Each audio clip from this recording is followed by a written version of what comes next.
quick little glimpse of my life. Our house is burned down in the Tubbs fire, October 2017, I think it was. So that kind of helped me transition into this van.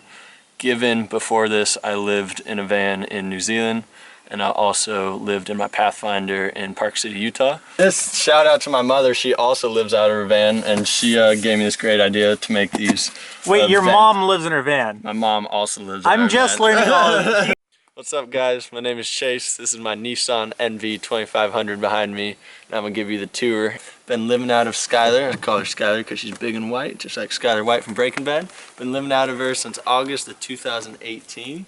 I'm 6'2", just to give reference for people that are after high roof vans, and I could stand up just about all the way in here, which has about probably 2 inches of insulation and wood roofing in here. So I went with this one because price point, Nissans are a lot less expensive than ProMasters, Sprinters, and all those. Also, I was looking for vans in July of 2018, and this one was like probably one of the very few out there in the middle of summer, as you know. There's not many out there. But luckily found this fully built out. Disclaimer, did nothing to it, kind of little touches here and there, but the conversion was done by an amazing couple up in Seattle. Well, it feels super homey. I like this. This is a really nice touch. It's good. It's one of the things I believe that why people don't use Nissan NVs is because it's a little shorter. You have the nose that's massive, so the wheelbase does feel a little tighter, at least the living space back here. And luckily I found this one with the bed going parallel to the chassis, so you're not sleeping sideways or anything. That helps with my lengthy sofa right here. But let me get out of the way, check out the sink kitchen area. That's so cool. Head to this right here. So this little hand pump sink runs off a 6-gallon water tank. I barely use any water. I also barely cook. There's just a butane stove that I set up right here, or I pull out this little table right here and set that up. Just cook small meals. I'm not really into cooking and making mess because it's a 2-hour process. By the time you're done, you're like, wow, I wish I would just went to Chipotle for $8. So anyway, everything in this van runs off 12 volt. So everything here are 12 volt appliances. 200 watts of solar up on the roof. We're rocking an R value of I don't know, but it got cold in Park City when it snowed on me, man. So it was like beanie socks and like down blankets and everything. That's so cool. Yeah, it's kind of how I live as well. I feel like a lot of people when they present their vans, they're kind of like a little cleaned up, a little posh. Of course, I kind of cleaned a few things up for the video, but people that don't live out of vans, one thing that you learn if you do transition is you need to keep your small space tidy or else it feels cluttered. You lose your keys, you can't find stuff. It's just really not a good mental space to be in, so crucial thing to have. One right here. So this is a cheap $80 fridge from Walmart. Right now I'm rocking Gatorade powder in it and not much else. But my battery is actually a little weak at the moment, so I'm gonna upgrade to a Dometic fridge in the future. And yeah, right now just eating out all the time because I hate cooking anyway. So this right here is easy. It's like a little step to the bed, also a nice seat, and then storage for food. Oh, so you keep all your food storage in there? Exactly, man. This is such a simple setup. That's what I really love about it. I feel like people are gonna like too. Exactly. And then underneath here is just the gray water tank. Always looks suspicious when I have a gasoline tank and I'm dumping in the bushes in front of a grocery store. People look at me all crazy like, you know, it's hilarious. But yeah, just all the cooking pots, pans, oils in there, and then just random stuff, silverware, cups, paper towels on the little shelves right there. Quite a clean freak, so taking off my shoes here. But so up here we have the it's hilarious actually. It's a memory foam mattress I bought off Amazon, you know, ships to your house in like 3 days, and cut it with a bread knife in order to fit the RV Queen bed platform that they built. So kind of give you a little glimpse underneath of how they built this platform. But it's basically RV Queen size platform. How they screwed it in, they screwed it into the sidewalls, and I have no knowledge of any of it, but it holds me and other people as well. And there's no, I guess you call it lateral support.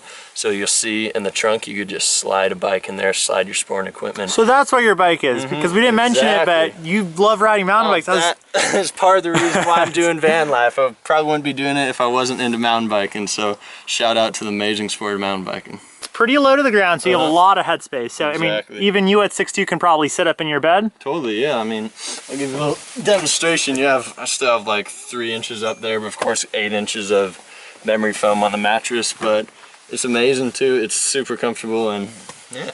I feel like a lot of people tend to overcomplicate their van builds a little bit, and I really like the simplistic approach on this one. They got the throw pillows matching the curtains here. These curtains look really cool. These are sick because on the back side they're black, so when you look at the van from the front, you can't really tell there's anything here. They also have a little insulation in them, so that does help. Back here, show you the solar panel setup. So this is just all the controls. Whoa! Here. This box right there, and of course everyone's seen these where you're checking the voltage and everything. So it's cool to have the quick access behind the curtain. I know you could think of like a little, like a little window behind there or something, but no. And this, shout out to my mother, she also lives out of her van, and she gave me this great idea to make these. Wait, your mom lives in her van? My mom also lives in her van. I'm just learning all of this. You guys, so me and Chase only go back about 3 weeks. That's really awesome. So yeah, it's a cool little, you get the little Pink Panther memory foam things and just like tape a map on it. Make a little tab here, and then you just pop it right up here, and then there's your cover. Oh my God, it blocks some light, cool idea. kind of help with some noise. And yeah, and then you get to learn about the East Coast, which I've never been to, so it's good to look at. Still kind of getting the little touches here and there, but I don't really care too much about decorating, just care about functionality. These are sweet here because magnetic hooks, the covering you see on all the walls here, it's for marine boats, seats, whatever you want to call it, so it's waterproof. This is his garage setup. The garage here, so of course it looks a little cluttered I should say, not much lighting.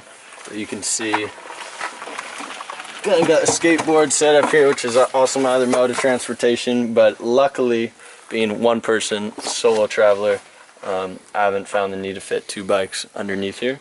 So I would like to do some like tray sliding bikes, but I realize the clearance isn't enough here. So figure something out. Definitely don't like putting bikes on the outside, but.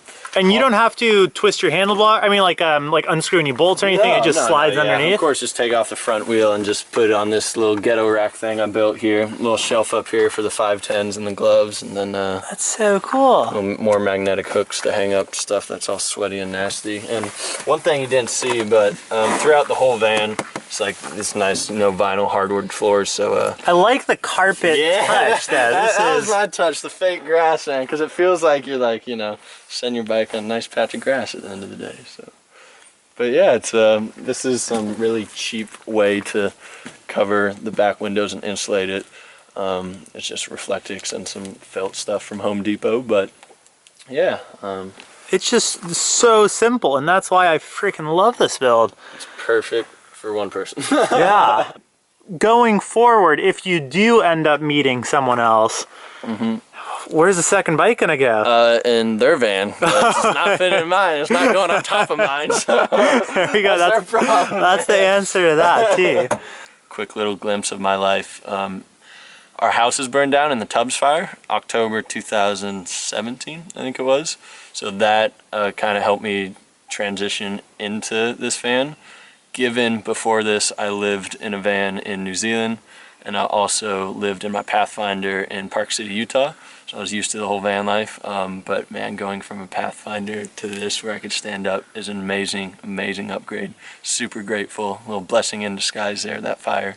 But anyway, my mother also got a van that she's living out of. She's been doing it longer than me now, since I've only been living out of this since August.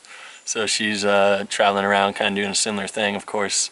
Did she move into a van from the same fire? Or? Yeah, same fire, so same kind of like, okay, our house is gone. What should we do now? She's like, well, I've always wanted to live out of a van. I was like, do it, Mom. Like, totally. And she was so down for it, and she's been embracing it. Super proud of her. So shout out to you, Mom. Love you. That's rad. Yeah. And so I guess before that fire, you were talking about the Pathfinder and then your previous vehicles. So have you always somewhat been an adventurous spirit? Well, I went to college, Chico State up in the north here in California. Graduated 2016, business marketing degree, and then realized I didn't want to start the whole 9-to-5 life in the city, which is what most of my friends and fellow graduates were doing, and booked a one-way ticket to Queenstown, New Zealand that winter, aka their summer in the Southern Hemisphere, and that kind of, I guess, just sparked this whole lifestyle for me. Probably the most influential and biggest decision I think I've made in my life. So yeah, from there, lived down there for their summer season. Same thing, got cold down there, and then came back up here. Lived in Park City, Utah. Got cold, got really cold there, and then the fire happened, and I actually had a ticket already booked to Australia.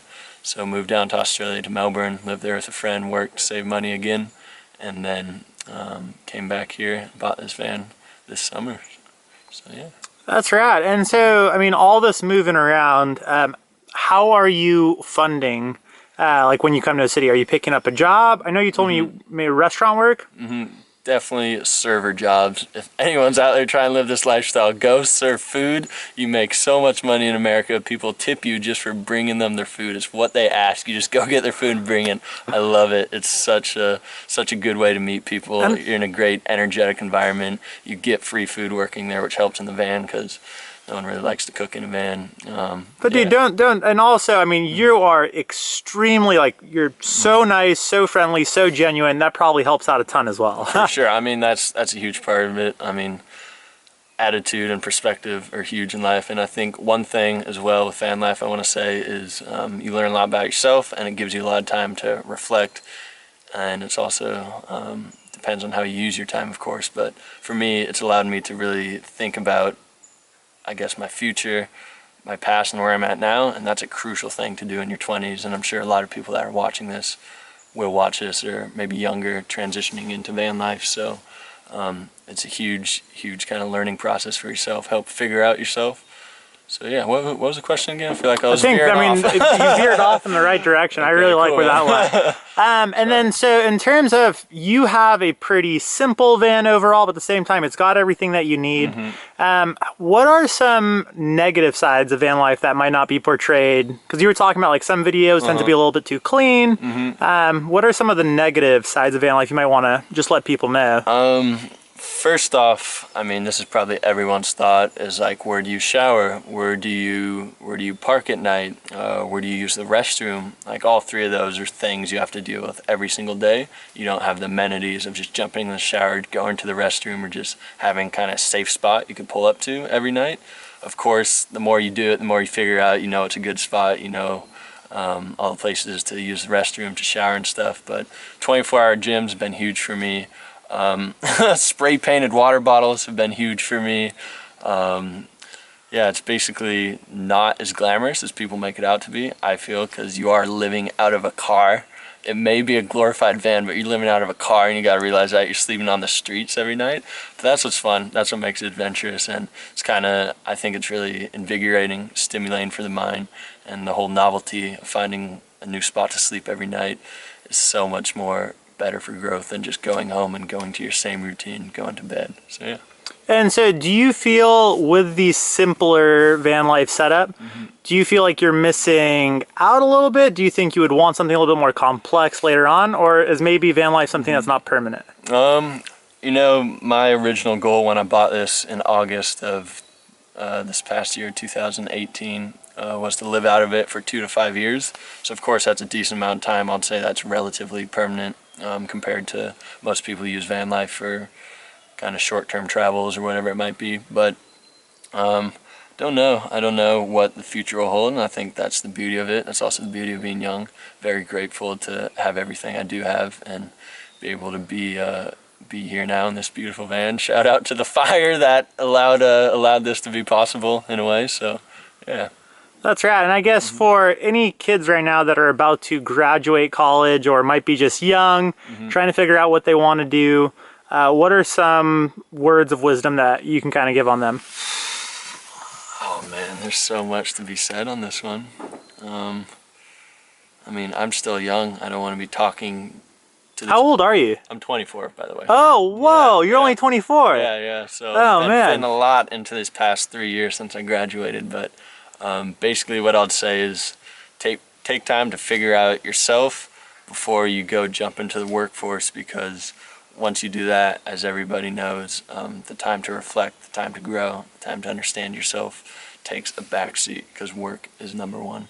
So I would say know yourself before you show yourself to the world. That sounds cool. I like That's that. awesome. I really like that. Maybe we'll get some of those stickers made for you, dude. There we go. Van tour is done. How do people find you on social media? Oh man, so you don't. That's what's great about van life. I basically don't do a whole bunch of social media, or any for that matter of fact, just because I think it distracts from being in the moment and enjoying traveling and the whole aspect of what van life is about.